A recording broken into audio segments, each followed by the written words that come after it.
Hello बच्चों, तो हम कक्षा 10 की प्रश्नावली 1.1 को हल कर रहे थे। उसमें हमने प्रश्न नंबर 4 को हल कर लिया था। आज हम उसका प्रश्न नंबर 5 हल करने वाले हैं। तो प्रश्न नंबर 5 में कह रहा है कि यदि HCF आपको इतना दिया हुआ है तो x का मान ज्ञात कीजिए। प्रश्न नंबर 5 में आपको दो संख्याएँ दी हुई हैं, एक है आपकी 225, दूसरी आपकी 60।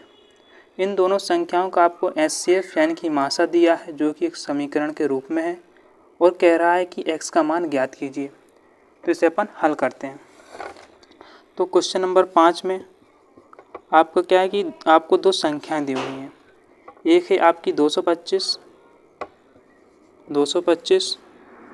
और एक है आपकी 60। इन दोनों संख्याओं का जो आपके पास HCF यानी कि जो मासा है वो आपको एक समीकरण के रूप में दिया है, जो कि 225 गुणे 5 माइनस का 10x। इस प्रकार से आपको जो एक समीकरण के रूप में इसका मासा दिया हुआ है। तो अपन इसका क्या करेंगे, अपन जो है इसका HCF निकालेंगे गुणनखंड विधि के द्वारा। तो चलिए अपन इसका HCF निकालते हैं। तो HCF निकालने के लिए आपको 225 के अभाज्य गुणनखंड निकालने होंगे। तो अपन 225 के अभाज्य गुणनखंडों को निकालते हैं। तो इसके लिए अपन 225 को 3 से काटेंगे। तो 3 से काटोगे आप तो 75 आएगा। फिर आप 3 से काटोगे तो आपके पास इधर 25 बचेगा। 25 को आप 5 से काटोगे तो आपके पास 5 आएगा। 5 को सिर्फ आप 5 से ही काटोगे तो आपके पास इधर 1 आ जाएगा। तो आपके पास जो 225 के अभाज्य गुणनखंड आए वो हैं आपके 3 गुणे 3 गुणे 5 गुणे 5। इसी प्रकार से अपन 60 के अभाज्य गुणनखंडों को निकालेंगे। तो सबसे पहले अपन इसे 2 से काटोगे तो आपके पास 30 आएगा। 30 को भी आप 2 से काटोगे तो आपके पास 15 आ जाएगा। अब आप 15 को आप 3 से काटोगे तो आपके पास 5 आएगा और आप 5 को 5 से ही काटोगे तो आपके पास 1 आ जाएगा। तो अपने पास यहाँ पर जो 60 के अभाज्य गुणनखंड आए वो हैं आपके 2 गुणे 2 गुणे 3 गुणे 5। अब अपन ने क्या किए, 225 और 60 दोनों संख्याओं के अपन ने अभाज्य गुणनखंडों को निकाल लिया। अब अपन इसका HCF निकालेंगे। तो HCF निकालने के लिए अपन को क्या करना पड़ता कि जो 225 के अभाज्य गुणनखंडों में जो संख्या कॉमन हो रही है और 60 के अभाज्य गुणनखंडों में जो संख्या कॉमन हो रही है वही उसका HCF यानी कि मासा होती है। तो अपन इसका HCF निकालेंगे। HCF किसका निकाल रहे हैं अपन, 225 का और आपका 60 का। तो आप इनके अभाज्य गुणनखंडों में देखें, 225 और 60 के अभाज्य गुणनखंड में यहाँ देखें कि क्या कॉमन हो रहा है। तो आप देखें 2 यहाँ है तो 2 यहाँ मिल रहा है क्या, नहीं है। यानी कि ऊपर वाली संख्या में और नीचे वाली संख्या में 2 कॉमन नहीं हो रहा है। तो आप क्या करेंगे, 3 को देखेंगे। आप देखें कि एक 3 यहाँ है तो अपना 3 यहाँ भी है, तो अपना क्या होगा, 3 यहाँ से कॉमन हो जाएगा। तो अपन 3 लिख लेंगे गुणे, और आप यहाँ पर देखें कि जो 5 है आपका यहाँ भी है और ऊपर भी आपका 5 है, तो अपन 5 यहाँ भी लिख लेंगे। क्यों, क्योंकि 3 भी ऊपर मिल गया और 5 भी आपका ऊपर मिल गया। अब आप इन दोनों का गुणा करोगे तो आपका 15 आ जाएगा। तो जो आपका HCF निकल कर के आया, HCF आपका आ गया 15। अब आप क्या करेंगे, अब आप यहाँ देखें कि जो आपका 225 है, 225 और 60 का जो HCF है वो आपका समीकरण के रूप में है, और आपने जो 225 और 60 का HCF निकाला वो आपका 15 आया।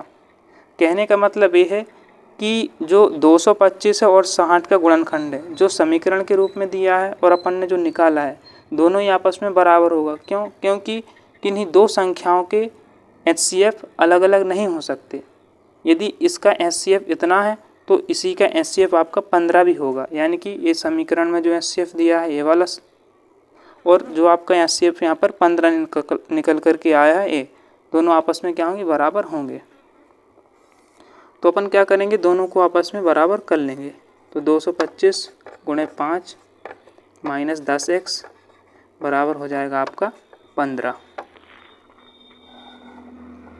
तो आप इसको हल करोगे तो इसका पहले आप गुणा करोगे तो 25 की 5 आएगी आपके पास, हासिल 2, 5 दूनी 10, 2 12 की 2, हासिल 1 आई, 5 दूनी 10 और 1 11। तो आपके यहाँ बचा 1125 माइनस का 10x बराबर आपका 15। अब आप क्या करेंगे, अब आप 15 को इस तरफ ले आएंगे और 10x को आप उस तरफ भेज सकते हैं, या फिर आप 1125 को उस तरफ भेज सकते हैं।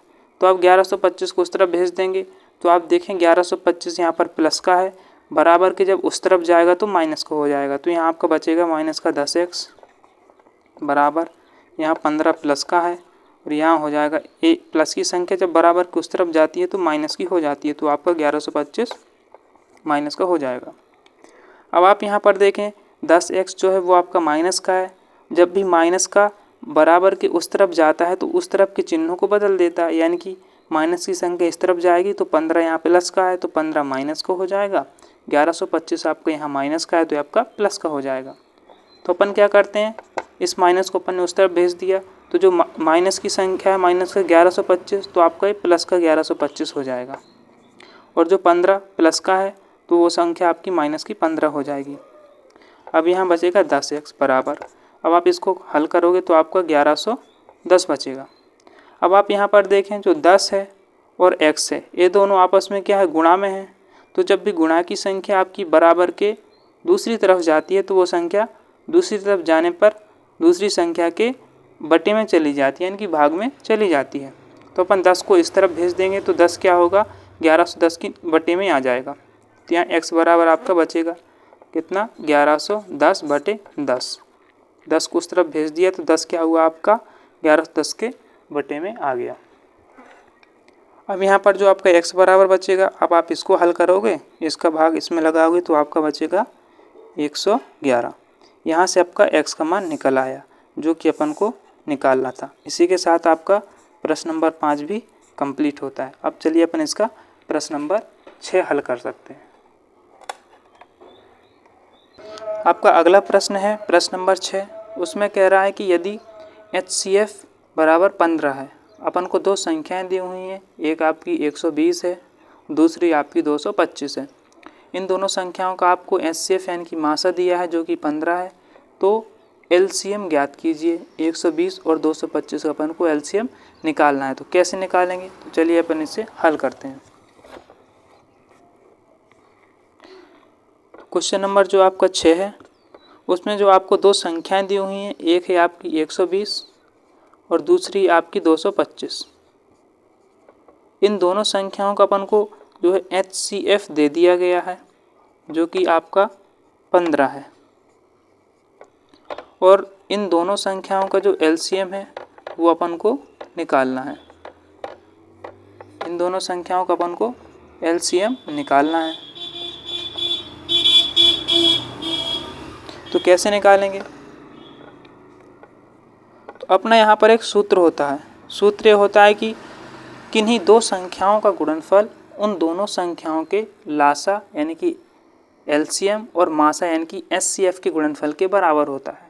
मान लो कि अपनी कोई दो संख्या है A और B, यदि मैं उन दोनों संख्याओं का गुणा करूं तो उन दोनों संख्याओं का जो गुणनफल होगा उन दोनों संख्याओं का गुणनफल उन दोनों संख्याओं के HCF यानी कि मासा और उन दोनों संख्याओं के LCM यानी कि लासा के गुणनफल के क्या होगा, बराबर होगा।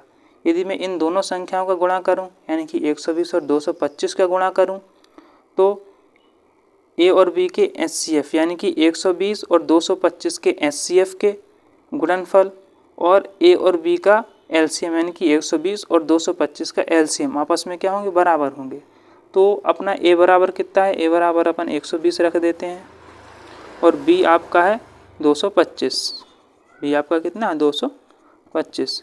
तो A B का HCF अपन को 120 और 225 का HCF दिया है, कितना है, 15 है, और A और B का अपन को क्या करना है, LCM निकालना है। अब अपन क्या करेंगे, इन दोनों का गुणा करेंगे, इनका गुणा करेंगे तो 0 आएगा। 12 का भाग आप 12 गुणा 5 में करोगे तो 12 पंचे 60 की 0, आपके पास 6 बचेगा। 12 दूनी 24 से 30 की 0, आपके पास 3 बचा। 12 दूनी 24, 24 3 आपके पास इधर से यहाँ पर 27 आ गया। यहाँ पर आपको बचेगा 15 गुणे LCM। अब आप यहाँ पर देखें जो 15 है वो LCM के साथ गुणा में है, तो जब भी गुणा की संख्या इस बराबर के निशान के दूसरी तरफ जाती है तो वो संख्या आपकी बटे में चली जाती है, यानी कि भाग में चली जाती है। तो आपका जो 15 इस तरफ यदि अपन ला रहे हैं तो 15 आपका क्या होगा, इसके नीचे आ जाएगा। तो अपन 15 को इस तरफ ले आते हैं तो 15 आपका क्या होगा, 27,000 के नीचे आ जाएगा। यहाँ पर बचेगा आपका सिर्फ LCM। अब आप 15 का भाग 200, अब 15 का भाग 27,000 में लगाओगे तो आपका भाग लगाने पर एक बार में जाएगा। 15 एकम 15, घटाने में आपकी जो है 12 आ जाएगी। अंक जीरो को उतारोगे तो 15 अट्ठे 120 और आपके फिर 2 जीरो आ जाएगी, यानी कि 1800 आ गया। तो जो आपका LCM था, LCM आपका जो है आसानी से अपन को 1800 प्राप्त हो गया। इसी के साथ आपका प्रश्न नंबर 6 भी हल होता है। आप इसको दूसरे तरीके से भी कर सकते थे। आप 120 और 225 का जो LCM था वो आप सीधे सीधे भी निकाल सकते थे। मैं आशा करता हूँ कि आपको वीडियो अच्छी लगी होगी। यदि आपको वीडियो अच्छी लगी हो, यदि आपको थोड़ा बहुत भी इससे कोई सपोर्ट मिल रहा हो तो प्लीज़ जो है हमारे चैनल को सब्सक्राइब और शेयर ज़रूर करें। धन्यवाद।